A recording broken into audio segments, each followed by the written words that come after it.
prince, ou j'entends well. In overthrowing me, you have done no more than cut down the trunk of the tree of black liberty in Saint-Domingue. It will spring back from their roots, for they are numerous indeed. Toussaint Louverture. For centuries, European slaveholders held the belief that Africans were not sophisticated enough to build a modernized civilization on their own, and therefore required European assistance to enter the modern age. However, years of exploitation and hatred would ignite a revolt that would topple France's wealthiest colony and redefine freedom in the Atlantic. The Haitian Revolution was not only a struggle for freedom and emancipation, but also a global phenomenon that provoked violent reactions and sparked reforms that reshaped the Atlantic world. The French colony of Saint-Domingue produced nearly 60% of Europe's coffee and 40% of Europe's sugar, but beneath the wealth lay a diverse society so rigidly stratified that it could not adapt to change. It must be understood that the Haitian Revolution was not primarily a slave revolt, but rather the result of class and ethnic conflicts among Haiti's four social classes. At the top of the hierarchical system were the Grands Blancs, the plantation-owning class, many of whom supported the ideals of the French Revolution, not to end slavery, but to attain greater autonomy for the island. Below them were the Petits Blancs, who consisted of non-land-owning gentry, artisans, soldiers, and overseers who owned little more than their racial status. Excluded from colonial politics and threatened by wealthy free people of color, they reacted violently to any reform that challenged white supremacy. The reaction was not conservative loyalty to France, but rather an aggressive defense of the racial hierarchy. In between these groups were the free people of color, usually composed of mixed race, many of whom were educated, property-owning, and in some cases, enslavers themselves. Inspired by the French Revolution's Declaration of the Rights of Man, they sought reform and equal rights under the law. Their fight for equality exposed a contradiction at the heart of revolutionary France. Liberty was declared universal for the fairer skin. French colonial correspondence from the years immediately preceding the revolution reflects this growing instability. Administrators warned that Saint-Domingue was governed less by consent than by fear, a society whose rigid social order could not withstand meaningful reform. And when the language of the French Revolution arrived in such a colony, it did not resolve these tensions, it intensified them. The French Revolution promised liberty, fraternity, and equality, yet delivered only confusion.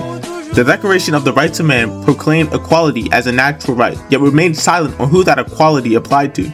Did it apply to the colonies built on slavery? Historian Laurent Dubois argues that this confusion was not accidental, but rather political. It was a compromise that allowed revolutionary ideals to coexist temporarily with the ancien regime's colonial exploitation. For free people of color in Saint-Domingue, the French Revolution offered an opportunity for reform. They did not demand the end of slavery, but rather political equality within the existing system. Vincent Oggi, a free man of color and property owner educated in France, became the first figure to challenge the colonial racial hierarchy by invoking the ideals of the French Revolution. In 1790, Oggi returned from Paris, convinced that revolutionary law could be brought to Saint-Domingue. He organized a limited uprising, not to end slavery, but to compel colonial officials to recognize the rights promised by revolutionary France. His efforts proved fruitless and led to his execution. His death marked the collapse of any peaceful reform within the existing colonial system. In August 1791, enslaved people in the northern plains launched a coordinated revolt that would destroy plantations and begin the Haitian Revolution.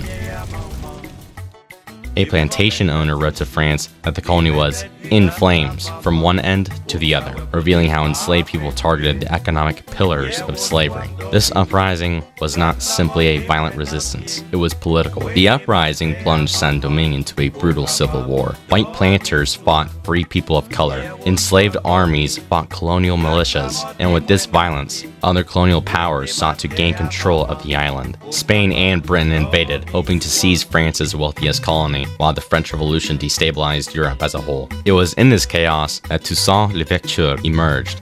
Born enslaved, Toussaint was neither a radical idealist nor a blind loyalist. He was a political realist. In a 1793 letter, Toussaint declared that he would fight for liberty and equality, but only under a government that guaranteed emancipation. By 1794, France faced a crisis. Enslaved armies were winning battles, British forces were advancing, and colonial authority was collapsing. The French National Convention responded by abolishing slavery in all French colonies. This decree itself made the logic clear.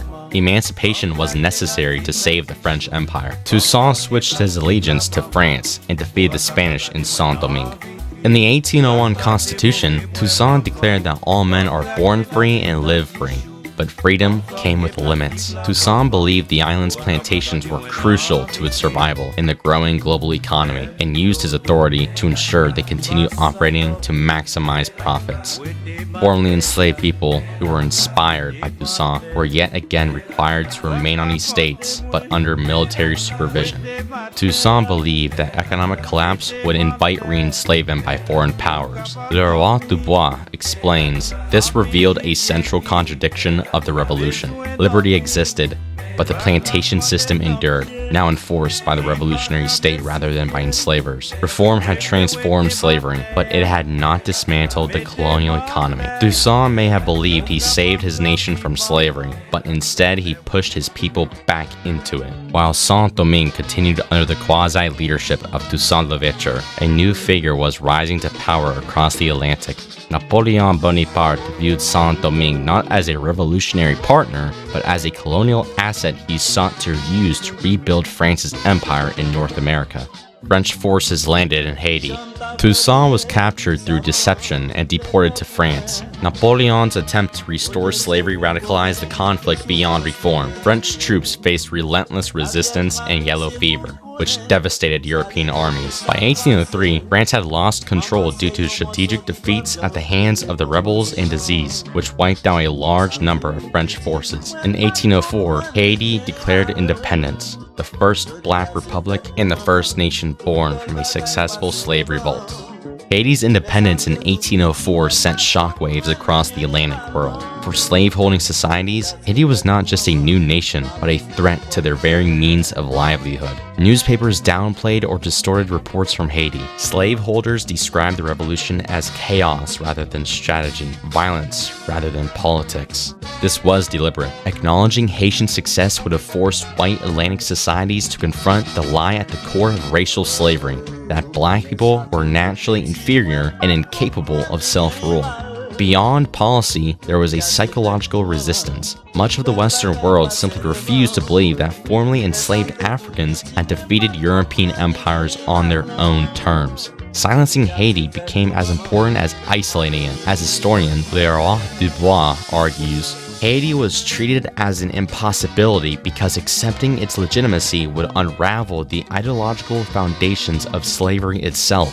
Thomas Jefferson refused to recognize Haiti and imposed trade embargoes, while individual states moved to restrict the entry of Haitian refugees, especially freed Black migrants. Lawmakers feared that people who had lived through a successful slave revolution would spread revolutionary ideas among the enslaved population. Their fear was not hypothetical and all but justified. In 1811, the German Coast Uprising in Louisiana became the largest slave revolt in U.S. history. Contemporary reports noted the presence of a free man of Haitian origin, whose revolutionary experience symbolized exactly what American leaders feared. When censorship and isolation failed, punishment followed. In 1825, France forced Haiti to pay a massive indemnity to compensate former enslavers for their lost property. To meet these payments, Haiti was forced into high-interest loans from French banks, trapping the nation in long-term debt. This economic burden drained Haiti's resources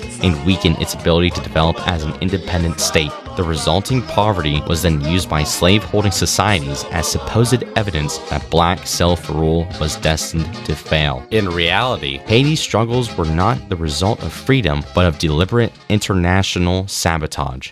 Haiti's revolution tells how reform, revolution, and international reactions could turn a wealthy slave colony into a violent clash of different ideals. From Ogie's moderate beliefs to Toussaint's pragmatic reforms, each stage of the Haitian Revolution revealed the contradictions inherent in the Atlantic world. The Atlantic world claimed to uphold the ideals of liberty, yet still supported the practice of slavery. The Atlantic world feared the creation of a Black nation, not because it would cause chaos, but because it would reveal their hypocrisy. And that fear of being immoral influenced global politics, racial beliefs, and economic inequality for generations. Haiti did not fail the Western Hemisphere. The Western Hemisphere failed Haiti.